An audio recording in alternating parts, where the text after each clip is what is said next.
लखनऊ राष्ट्रीय सिंधी अधिवेशन का 2 दिवसीय आयोजन शनिवार को कानपुर रोड के होटल हॉलिडे इन में शुरू हुआ, जिसके मुख्य अतिथि उप मुख्यमंत्री ब्रजेश पाठक और विशिष्ट अतिथि शहजादा साई मोहन लाल साहिब थे।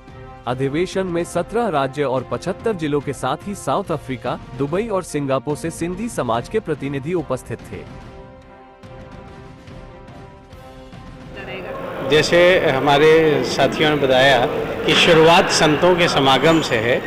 इसके बाद जो यंग एंटरप्रेन्योर्स हैं, जो अचीवर्स हैं, उनकी जर्नी शेयर हो रही है। इसके साथ साथ हम लोग भाषा के संरक्षण हेतु, क्योंकि नई पीढ़ी में सिंधी भाषा या तो अंग्रेज़ी बोलते हैं या हिंदी बोलते हैं या जिस भी यहाँ, क्योंकि पूरे भारतवर्ष से आए हैं, बंगाल से भी आए हैं, पंजाब से भी आए हैं, राजस्थान से, छत्तीसगढ़ से, उड़ीसा से, तमिलनाडु से, तो जो वहाँ कर्नाटका में वो कन्नड़ बोल रहे हैं, जो तमिलनाडु में है वो तमिल बोल रहे हैं अपनी। लेकिन मातृभाषा, जो जैसा भैया ने कहा कि हमारे सिंधी कम्युनिटी एकमात्र ऐसी कम्युनिटी है जो पार्टीशन के वजह पे कम्प्लीटली अपरूट हो गई, मतलब हमारी मातृभूमि वहाँ छूट गई।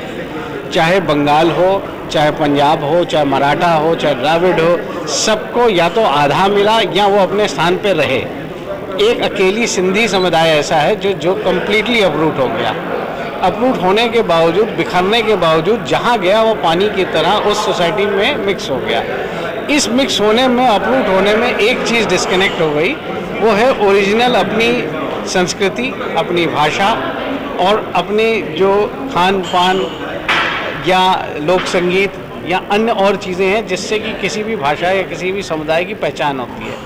तो हम लोग आज जो इवनिंग में सेशन है उसमें हमारे जो बुज़ुर्ग हैं, जो और साथ में रवि टेकचंदानी जो दिल्ली यूनिवर्सिटी में प्रोफेसर हैं for the conservation of Sindhi language, वो भी अपने विचार व्यक्त करेंगे कि क्या किया जा रहा है जिससे कि सिंधी भाषा अपनी जगह बनाए रखे। ऑल्दो रिकग्निशन संविधान ने दिया है इस भाषा, बट उसको आगे ले जाने के लिए और युवा पीढ़ी को उससे जोड़ने के लिए क्या काम हो रहे हैं और क्या और हो सकते हैं, इस पे परिचर्चा हो। राष्ट्रीय सिंधी अधिवेशन का आयोजन किया गया, क्या कुछ प्रमुख बातें हैं आज इस अधिवेशन में जिससे आप चर्चा कर रहे हैं? हमारा जो अधिवेशन है, ये एक तो राष्ट्रीय अधिवेशन है, इसमें पूरे भारतवर्ष से हर स्टेट से लोग आए हुए हैं। हमारा मकसद है जो यूथ है, हमारा जो यूथ है वो समाज के जैसे जुड़े और समाज में आगे कैसे बढ़े। हम जो हमारे जो बुजुर्ग हैं जिन्होंने अच्छे काम, उत्कृष्ट काम किए थे, तो नीचे की वो अपनी जो परंपराएं नीचे कैसे दें, वो सबों पे एक मिलन है हम लोग का और सूचनाओं का आदान प्रदान है। जिन्होंने अच्छे बिजनेस किए उनसे उनको बुलाया है। हमारे जो इंडस्ट्रीज लीडर हैं, जो हमारे किसी साइड से भी लीडर हैं, उनको यहाँ बुलाया गया है। वो अपनी यात्रा को बताएंगे, अपने जीवन कैसे यहाँ पहुँचे, वो हम लोग ग्रैप्स करेंगे, हमारे बच्चे जो होंगे हमारे देखेंगे। इसलिए मतलब से ये अधिवेशन बुलाया गया है। सिंधी समाज व्यवसायी तो है ही है, राजनीति में उनकी ज़्यादा भागीदारी नहीं होती, तो क्या आगे के टाइम में सिंधी समाज को देखेंगे राजनीति में आगे बढ़? देखिए, ऐसा नहीं, हमारे राजनीति में हमारे सिंधी समाज ने ऐसा काम किया जो पूरे इंडिया में नहीं किया। हमारे सुरेश, हमारे शंकर लालवानी जी ने इंदौर में रिकॉर्ड मतों से जीत जाया गया है। ऐसा नहीं है, हमारे देश में दो सीटों से पहुंचाने वाले लाल कृष्ण आडवाणी हैं जिन्होंने आज बीजेपी को इस स्तर पर खड़ा किया है। तो सिंधियों का सबसे जोर है। लेकिन हम ये है कि हम अपने देश के प्रति बहुत सोचते हैं। हम लोग साथ में बैठते हैं, हम लोग पानी की तरह हरे में मिल जाते हैं। ऐसा नहीं है, हमारे पर कई जिम्मेदारी है। आज देश की GDP को बढ़ाने वाले भी हम लोग हैं। मुख्य अतिथि के तौर पर कौन आ रहे हैं?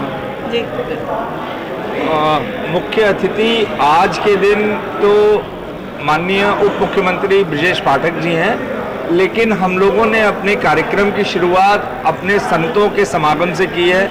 हमारे संतगण हैं, हमारे युवाओं के मन में बहुत सारे विचार हैं कि आजकल मीडिया में व्हाट्सएप पे ज़्यादा पड़े रहते हैं, कंपटीशन है, इतने मसरूफ़ रहते हैं, फैमिली को टाइम नहीं दे पा रहे हैं, तो धर्म को कहाँ टाइम दें। तो इन विषयों पे संतों से चर्चा है कि नई पीढ़ी को किस तरीके से धर्म के साथ और अपने सनातन धर्म के साथ कैसे जोड़ा रखा जाए। सिंधी समाज का जो युवा पीढ़ी है आज के इस पूरे भारतवर्ष में एक नए कॉन्क्लेव के साथ उभर के आ रहा है। वो राजनीति का दर्जा चाहता है और अपने संतों की जो जीवन वाणी है, संत कंवरराम साहिब की जो जीवन वाणी है, उसमें वो एक दर्शाने के लिए अपने आश्रम के संत पीठाधीश के सुपुत्र साईं मोहनलाल जी यहाँ पे आए। उन्होंने अपना जो यहाँ पे इनक्लेव दिया युवा शक्ति को, कि हम लोग के जो पुराने युवा शक्ति के लोग हैं वो युवा आके बताएं कि हमारे पूर्वजों ने सिंध में क्या क्या किया। वो नई शक्ति को प्रदान करने के लिए हमारे संत, जो हमारे जो नवयुवक, जो हमारे संत साईं मोहनलाल जी, उन्होंने हमको ये सब शिक्षा दे के पुराने जो हमारे शहीद हुए संत, उनके बारे में पूरी एक व्याख्या बताई।